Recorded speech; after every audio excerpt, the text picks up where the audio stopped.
नमस्कार. स्वागत आहे आपले N D career academy YouTube चॅनलवरती. आजच्या दिवसाचे टॉप चालू घडामोडीचे प्रश्न आहेत, तर ते प्रश्न आपण आजच्या व्हिडिओमध्ये स्पष्टीकरणासह पाहणार आहोत. तरी सर्वांनी अगदी शेवटपर्यंत व्हिडिओ पाहायचा आहे. चला तर सुरुवात करूया आजच्या आपल्या चालू घडामोडीच्या व्हिडिओला. प्रश्न क्रमांक 1. देशातील पहिले IIT satellite campus dash dash येथे विकसित केले जाणार आहे. याचं उत्तर आहे ऑप्शन क्रमांक 2 उज्जैन. आपल्या देशातील पहिले IIT सॅटेलाइट कॅम्पस जे आहे तर ते कोणत्या ठिकाणी विकसित केले जाणार आहे, तर मध्य प्रदेश राज्यातील उज्जैन या ठिकाणी. आणि हे जे IIT सॅटेलाइट कॅम्पस असणार आहे आपल्या देशातील पहिल्या क्रमांकाचं, तर ते IIT इंदोरद्वारे उभारण्यात येणार आहे. मध्य प्रदेश राज्याची राजधानी आहे भोपाळ. मध्य प्रदेश राज्याचे मुख्यमंत्री आहेत सध्या मोहन यादव. आणि मध्य प्रदेश राज्याचे राज्यपाल आहेत सध्या श्री मंगूभाई पटेल. आणि आपल्या महाराष्ट्राला सर्वाधिक सीमा जी आहे तर ती या मध्य प्रदेश राज्याची लागून आहे बघा. आपल्या महाराष्ट्रातील 8 जिल्ह्यांची सीमा जी आहे तर ती या मध्य प्रदेश राज्याला लागून आहे. प्रश्न क्रमांक 2. देशातील पहिल्या रोड सेफ्टी फोर्सची स्थापना डॅश डॅश या राज्याने केली आहे. याचं उत्तर आहे ऑप्शन क्रमांक 4 पंजाब. देशातील पहिल्या रोड सेफ्टी फोर्सची स्थापना म्हणजेच RSFची स्थापना कोणत्या राज्याने केलेली आहे, तर पंजाब या राज्याने. पंजाब राज्याचे मुख्यमंत्री आहेत सध्या भगवंत मान. यांनी रस्ते अपघात कमी करण्याच्या उद्देशाने या देशातील पहिल्या रोड सेफ्टी फोर्सची स्थापना केलेली आहे पंजाब राज्यामध्ये. पंजाब राज्याचे राज्यपाल आहेत सध्या श्री बनवारीलाल पुरोहित. प्रश्न क्रमांक 3. ISSF विश्वचषक 2024 मध्ये भारतासाठी पहिले सुवर्ण पदक डॅश डॅश यांनी जिंकले आहे. याचं उत्तर आहे ऑप्शन क्रमांक 1 आणि 2. आपल्या भारताच्या रिदम सांगवान आणि उज्ज्वल मलिक यांनी 10 मीटर एअर पिस्तूल मिश्र संघामध्ये आपल्या भारतासाठी पहिलं सुवर्ण पदक जिंकलेलं आहे या स्पर्धेमध्ये. आणि या स्पर्धेमध्ये आपल्या भारताच्या अर्जुन बबुता आणि सोनम मस्कर या जोडीने 10 मीटर एअर रायफल मिश्र संघामध्ये रौप्य पदक जिंकलेलं आहे. आता ही जी स्पर्धा आहे ISSF विश्वचषक 2024 स्पर्धा तरी कोणत्या देशामध्ये आयोजित करण्यात आली होती, तर इजिप्त या देशामध्ये. इजिप्त या देशाची जी राजधानी आहे कैरो, तर या ठिकाणी ही स्पर्धा आयोजित करण्यात आली होती. आणि कैरो ही इजिप्त देशाची राजधानी तर आहेच, मात्र आफ्रिका खंडातील सगळ्यात मोठं शहर आहे बघा कैरो, इजिप्त या देशाची राजधानी. इजिप्त या देशाचं राष्ट्रीय चलन आहे मिस्री पाऊंड. प्रश्न क्रमांक 4. ऑस्ट्रेलिया ओपन टेनिस स्पर्धा 2024 पुरुष दुहेरीचे विजेतेपद डॅश डॅश यांनी पटकावले आहे. याचं उत्तर आहे ऑप्शन क्रमांक 1 रोहन बोपन्ना आणि Matthew Ebden. Australia open tennis स्पर्धा 2024 जी पार पडलेली आहे तर यामध्ये पुरुष दुहेरीचे विजेतेपद कोण पटकावलेलं आहे, तर आपल्या भारताच्या रोहन बोपन्ना आणि ऑस्ट्रेलियाच्या मॅथ्यू एबडेन यांनी पटकावलेलं आहे बघा. आणि याचबरोबर रोहन बोपन्ना जो आहे आपल्या भारताचा, तर तो सर्वात वयस्कर ग्रँड स्लॅम विजेता ठरलेला आहे. हे विजेतेपद जे आहे तर त्यांनी वयाच्या 43व्या वर्षी पटकावलेलं आहे. यानंतर आपण या ऑस्ट्रेलिया ओपन 2024 टेनिस स्पर्धेबद्दल काही महत्त्वाची माहिती पाहणार आहोत. ऑस्ट्रेलिया ओपन टेनिस स्पर्धेची सुरुवात जी आहे तर ती 1905 साली करण्यात आली होती. सध्याची आवृत्ती पार पडलेली आहे 2024मध्ये, तर ही या स्पर्धेची 112व्या क्रमांकाची आवृत्ती होती. आणि ही आवृत्ती ऑस्ट्रेलियातील मेलबर्न या ठिकाणी पार पडलेली आहे. आणि या स्पर्धेमध्ये पुरुष एकेरीचं विजेतेपद जे आहे तर ते इटलीच्या जॉनिक सिनर यांनी पटकावलेलं आहे बघा. आणि हे विजेतेपद पटकावणारा सिनर हा पहिला इटालियन खेळाडू ठरलेला आहे. त्यानंतर या स्पर्धेमध्ये महिला एकेरीचं विजेतेपद जे आहे तर ते बेलारूसच्या आर्याना सबालेंका यांनी पटकावलेलं आहे. त्यानंतर या स्पर्धेमध्ये पुरुष दुहेरीचं विजेतेपद आपल्या भारताच्या रोहन बोपन्ना आणि ऑस्ट्रेलियाच्या मॅथ्यू एबडन यांनी पटकावलेलं आहे. महिला दुहेरीचं विजेतेपद एलिस मर्टेन्स व सुवेई हसिये यांनी पटकावलेलं आहे.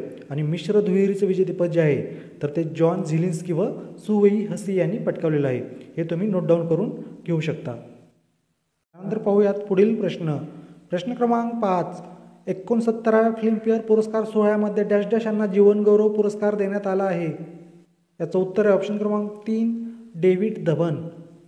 69व्या फिल्मफेअर पुरस्कार सोहळ्यामध्ये जीवनगौरव पुरस्कार कोणाला देण्यात आलेला आहे, तर डेव्हिड धवन यांना. दरवर्षी मुंबईमध्ये होणारा हा फिल्मफेअर पुरस्कार सोहळा जो आहे तर यावर्षी कोणत्या ठिकाणी झालेला आहे, तर गुजरात राज्यातील गांधीनगर या ठिकाणी पार पडलेला आहे बघा 28 जानेवारी रोजी. आणि यामध्ये सर्वोत्कृष्ट चित्रपटाचा पुरस्कार जो आहे तर तो 12वी फेल या चित्रपटाला मिळालेला आहे. आता आपण जे ऑप्शन दिलेले आहेत तर त्यामध्ये सर्वोत्कृष्ट अभिनेत्याचा पुरस्कार जो आहे या 69व्या फिल्मफेअर पुरस्कार सोहळ्यामध्ये तर तो रणबीर कपूर यांना देण्यात आलेला आहे बघा ॲनिमल चित्रपटासाठी. आणि सर्वोत्कृष्ट अभिनेत्रीचा पुरस्कार जो आहे तर तो रॉकी और रानी की प्रेम कहाणी या चित्रपटासाठी आलिया भट्ट यांना देण्यात आलेला आहे. आणि सर्वोत्कृष्ट दिग्दर्शकाचा पुरस्कार जो आहे तर तो विधू विनोद चोपडा यांना देण्यात आलेला आहे 12वी फेल या चित्रपटासाठी. प्रश्न क्रमांक 6. पक्षांतरबंदी कायदा चिकित्सा समितीच्या अध्यक्षपदी डॅश डॅश यांची निवड करण्यात आली आहे. याचं उत्तर आहे ऑप्शन क्रमांक 2 राहुल नार्वेकर. आपल्या महाराष्ट्र विधानसभेचे 16व्या क्रमांकाचे जे अध्यक्ष आहेत राहुल नार्वेकर यांची पक्षांतर बंदी कायदा चिकित्सा समितीच्या अध्यक्षपदी निवड करण्यात आलेली आहे। आणि ही जी निवड आहे ती कोण केलेली आहे तर सध्या आपल्या 17व्या लोकसभेचे जे अध्यक्ष आहेत ओम बिर्ला यांनी केलेली आहे। बघा आपल्या देशामध्ये 2019 पासून जी लोकसभा आहे तर ती कितव्या क्रमांकाची आहे तर 17व्या क्रमांकाची, आणि 2019 पासून आपल्या राज्यामध्ये जी विधानसभा आहे तर ती आहे 14व्या क्रमांकाची। मात्र राहुल नार्वेकर जे आहेत तर आपल्या महाराष्ट्र विधानसभेचे 16व्या क्रमांकाचे अध्यक्ष आहेत। आता हा जो पक्षांतर बंदी कायदा करण्यात आलेला होता तर तो कधी करण्यात आलेला होता तर 1985 साली 30 जानेवारी 1985 साली हा पक्षांतर बंदी कायदा करण्यात आला होता 52व्या घटना दुरुस्तीने। आणि याच घटना दुरुस्तीनुसार आपल्या राज्यघटनेमध्ये 10वं परिशिष्ट ॲड करण्यात आलं होतं बघा पक्षांतर बंदी कायद्यासंबंधित।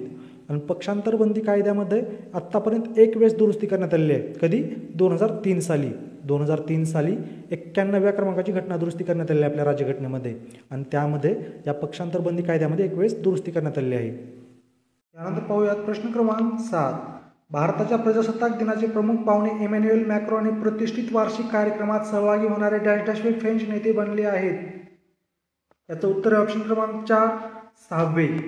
आपल्या 75व्या प्रजासत्ताक दिनाचे जे प्रमुख पाहुणे होते फ्रान्सचे राष्ट्राध्यक्ष इमॅन्युएल मॅक्रॉन, तर हे आपल्या प्रतिष्ठित वार्षिक कार्यक्रमामध्ये सहभागी होणारे किती फ्रेंच नेते बनलेले आहेत तर 6वे।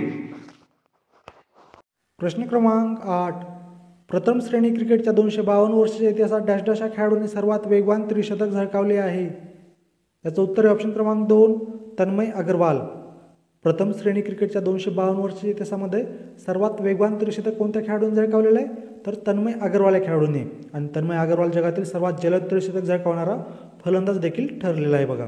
यांनी या डावामध्ये 366 रन्स काढलेले आहेत। किती रन्स काढलेले आहेत 366। आणि यांनी ही जी कामगिरी आहे तरी कोणत्या संघाकडून केलेली आहे तर हैदराबादच्या संघाकडून केलेली आहे। आणि कोणत्या संघाविरुद्ध केलेली आहे तर अरुणाचल प्रदेश संघाविरुद्ध केलेली आहे। तन्मय अग्रवाल जे आहेत तर IPL मध्ये कोणत्या संघाकडून खेळतात तर सनरायझर्स हैदराबाद या संघाकडून खेळतात। कसोटी क्रिकेटमध्ये त्रिशतक झळकावणारा पहिला भारतीय फलंदाज कोण आहेत तर ते आहेत वीरेंद्र सेहवाग। प्रश्न क्रमांक 9, भारतीय सैन्यात सुभेदार पदावर विराजमान झालेल्या पहिल्या महिला डॅश डॅश या ठरल्या आहेत। याचं उत्तर आहे ऑप्शन क्रमांक 1 प्रीती रजक। आपल्या भारतीय सैन्यामध्ये सुभेदार पदावर विराजमान झालेल्या पहिल्या महिला कोण ठरलेल्या आहेत तर प्रीती रजक, म्हणजे भारतीय लष्करातील या पहिल्या महिला सुभेदार बनलेल्या आहेत प्रीती रजक। आता आपण जे ऑप्शन दिलेले आहेत तर यामध्ये ऑस्कर 2024 साठी नामांकन मिळालेला जो टू किल अ टायगर हा माहितीपट आहे तर या माहितीपटाच्या दिग्दर्शक आहेत निशा पाहुजा। भारतीय लष्कराच्या एलिट पॅरा स्पोर्ट्समध्ये सामील झालेल्या पहिल्या महिला सर्जन आहेत पायल छाबरा। आणि क्रॅश फायर टेंडर चालवणारी आपल्या देशातील पहिली महिला फायर फायटर आहे दिशा नाईक।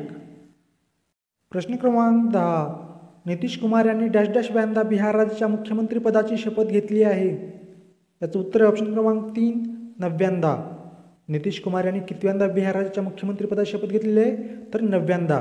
आणि याबरोबरच नितीश कुमार जे आहेत तर आपल्या देशामधील सर्वाधिक वेळा शपथ घेणारे मुख्यमंत्री ठरलेले आहेत। आता बिहार राज्याची राजधानी आहे पाटणा आणि बिहार राज्याचे राज्यपाल आहेत सध्या राजेंद्र आर्लेकर। प्रश्न क्रमांक 11, शिक्षणात बहुभाषिकतेला प्रोत्साहन देण्यासाठी भारत सरकारने कृत्रिम बुद्धिमत्ता आधारित डॅश डॅश हे ॲप लॉन्च केले आहे। याचं उत्तर आहे ऑप्शन क्रमांक 2 अनुवादिनी।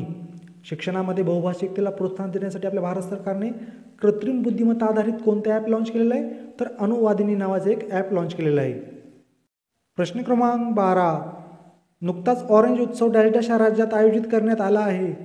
याचं उत्तर आहे ऑप्शन क्रमांक 1 नागालँड। नागालँड या राज्यामध्ये 24 आणि 25 जानेवारी रोजी हा ऑरेंज उत्सव आयोजित करण्यात आलेला होता। कोणत्या राज्यामध्ये नागालँड या राज्यामध्ये। नागालँड राज्याचे 5व्यांदा मुख्यमंत्री बनलेले सध्या निफ्यू रिओ आणि नागालँड राज्याचे राज्यपाल आहेत सध्या ला गणेशन। आणि यानंतर पाहूयात तुमच्यासाठीचा आजचा प्रश्न, कर्पूरी ठाकूर हे मरणोत्तर भारतरत्न पुरस्कार प्राप्त डॅश डॅश व्यक्ती ठरले आहेत। याचं उत्तर तुम्ही सर्वांनी कमेंटमध्ये सांगायचं आहे। प्रश्न थोडा कन्फ्यूज करणार आहे मात्र याचं उत्तर सर्वांनी देण्याचा प्रयत्न करायचा आहे। प्रश्न लक्षात आला ना, कर्पूरी ठाकूर हे मरणोत्तर भारतरत्न पुरस्कार प्राप्त करणारे कितवे व्यक्ती ठरलेले आहेत याचं उत्तर तुम्ही सर्वांनी सांगायचं आहे। अशा प्रकारे सर्व स्पर्धा परीक्षे दृष्टिकोनातून जे चालू घडामोडीचे अत्यंत महत्त्वाचे प्रश्न आहेत तर ते प्रश्न आपण या चालू घडामोडीच्या सिरीजद्वारे रोज पाहत आहोत। तुम्ही जर आणखीन आपले यूट्यूब चॅनल सबस्क्राईब केलं नसेल किंवा चुकून सबस्क्राईब करायचं राहिलं असेल तर आपल्या यूट्यूब चॅनलला सबस्क्राईब करून बेल आयकॉनचं बटन क्लिक करायला विसरू नका। त्याचबरोबर तुम्हाला जर मी दिलेली माहिती आवडत असेल समजत असेल तर आपल्या चॅनलला आपल्या व्हिडिओला लाईक, कमेंट आणि शेअर करायलाही विसरू नका। आणि मित्रांनो, तुम्हाला जर या व्हिडिओच्या PDF नोट्स किंवा GKच्या PDF नोट्स हव्या असतील तर तुम्ही आपला टेलिग्राम ग्रुप किंवा व्हॉट्सअप ग्रुप जॉईन करू शकता। या दोन्ही ग्रुपची लिंक मी तुम्हाला या व्हिडिओच्या डिस्क्रिप्शनमध्ये दिलेली आहे। धन्यवाद।